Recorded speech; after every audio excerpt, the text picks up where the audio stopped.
Alright, let me out. Basically, I have to. Say it 3 times fast. Papa Panda Podcast. Papa Panda Podcast. Papa Panda Podcast. My name is Jennifer. I'm a student at the Public Academy for Performing Arts, or PAPA as most people know it. Thank you for joining us today on the Papa Panda Podcast, a deep dive into the inner workings at PAPA. Today I'm interviewing Kat Eunice, a PAPA senior who's advanced in musical theater. They do Les Chanteuses as well as musical theater. They've done art and they have done dance in the past. In this year's musical, they're going to be playing the role of Audrey in the show Little Shop of Horrors. Along with that, they have been in shows like The Drowsy Chaperone and Chicago. Thank you for listening, and without further ado, here is that interview.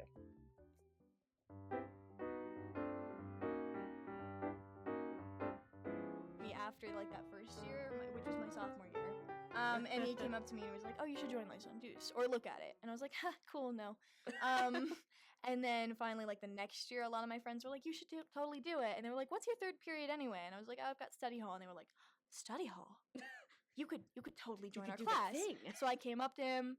And then he gave me an audition, but he kind of already knew he was going to let me in. So I've been in there ever since, just working my way up the ranks. For musical theater, how is that process? Yeah, that's how an do you interesting prepare for one. that? Ooh, preparation is tough for musical theater auditions. I think I just say prepare, which I know that's not helpful, but I think the biggest thing is run your stuff as much as you can. Also, this is new, but for Little Shop, I like to run in the morning sometimes, and I'd practice going into the hardest song with as little warm up, which don't push yourself, but in terms of like warming up my voice as I go, and then also like singing after I was running when my heart rate was high, which was like it was like hard to breathe, but it was good practice. I would imagine it would be. I did a lot of work on those songs, mostly Suddenly Seymour.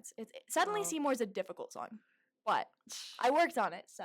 Yeah, and I'm sure you're going to do great. You're going to do amazing. You're so sweet, Jen. Thanks. What sort of things would, like, you have told, like, your younger self, or, like, things you're like, I don't know if I could do this? Like, what would you tell yourself back then? Yeah, that's a good question. I think, for me personally, especially mentioning dance and talking about two stories, not two stories, but as you bring up dance and auditions, I'm thinking of, I kind of wish I never quit dance, because when I was younger, I think like 4 years of ballet and a couple years of jazz and some acro.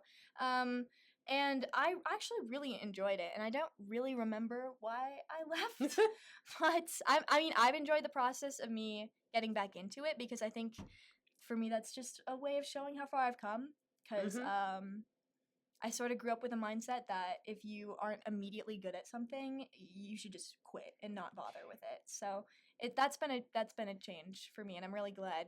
Yeah. I hate to say this, but growth mindsets are actually helpful. Yeah. Power of yet, like all of that stuff Can't is do actually this yet. Growth mindset. Exactly. It's Love me a growth mindset. Low-key embarrassing, but I do follow that principle. Well, if it works, it works. If it does. encourages you to do the things that That's what I you want think. to do, Exactly. I think Then it's I'd perfectly awesome. much rather do the thing and Yeah. like, what there's a quote that's like something about like your fear of looking stupid is holding you back, and I think that's pretty accurate. Like just look dumb, just try it, and see if you get better at it, see if you like it. And if it didn't work, then it didn't work. Yeah, exactly. And the other thing I'd say is, sorry, I didn't mean to cut you off. Oh no, you're fine. You continue. I was gonna say again, very cringe, but I think just being bold in what you're going to do, like if you're gonna do it, full send, just dive right into it. Especially like I think my first audition for what was it? It was from Hair to Eternity, the Rapunzel like one. Okay. There was a role I really wanted, the role of narrator, but I was sitting in the auditions and they kept calling people up for this one part, and I didn't. They never called me. Oh. So I remember going up to my directors and asking them and being like, "Hey, could you let me read for this part?" And I ended up getting that part. So I think that's sort of an important lesson to learn too, is just like, my dad always tells me, he says, like, start negotiating with what you want. Like, start where you want to be, and then we'll take it from there. Basically, like, ask for what you need, and even if you don't get it, even if you don't get to pick the restaurant or you don't get to choose what part you get, then at least they know what you wanted and you had a chance at getting to it versus you assuming that they're not going to give it to you. That's an awesome way to look at that. Yeah. And now I got one final little question for you. Go for it. So, what would you say to somebody that's like wanting to do it, but they have all those fears of, oh, I'm gonna look stupid. I'm gonna, it won't be good, or like, right. What would you say to somebody? Is this for somebody that hasn't really done musical theater before? Yeah, let's say they haven't had musical theater before, but they are looking to get interested, but then they have all that stuff of like, got it. Hey, what if I look stupid? Okay, I would say, I think the biggest thing there is that, well, looking stupid is not a valid reason for not trying things. Like, no matter how you phrase it, if you're looking stupid, just comes down to you're scared of people not liking you, or of the thing itself, or that you're not good at it. So I think that's just a self-confidence thing, and a lot of that comes with age, and a lot of that comes with experience, and it comes with practice. But you can always start sooner rather than later. I think that's always a good habit to get into. So, especially with musical theater, one, I'd say there's so many things that I've learned from musical theater that are just so worth all of the bad parts of it. Like I love working with people like you, and who are really just sweet and supportive, and I love my directors who have always been there for me when they've offered me parts I couldn't take, or when they've seen me having a bad day, or a cast that's just really willing to make it a good show.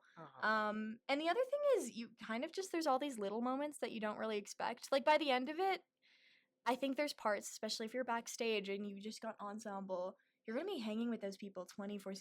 They are your best friends. You love these people. You're just hanging out with your friends at that point. They're just really just good human beings, genuinely. Yeah, like you form connections that you wouldn't think you'd otherwise have. Oh yeah, I've met a lot of friends through musical theater. I know, Little Shop was going to be so fun. Yeah, it'll be good. You're gonna kill it. Stop. And so, Stop. and yeah. No, I think actually Audrey 2 is gonna kill me, but we'll find out. We'll see. We'll see. We'll see who lives. You gotta stay tuned, you guys. Exactly.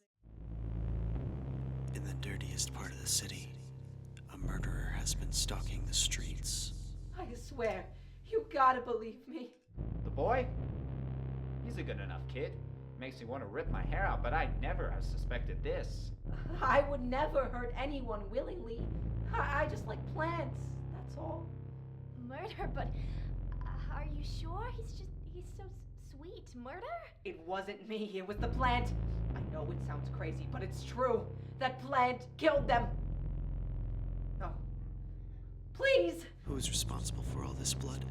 Come find out at the Public Academy for Performing Arts production of Little Shop of Horrors, performing at the South Broadway Cultural Center, February 26th and 27th at 7 p.m.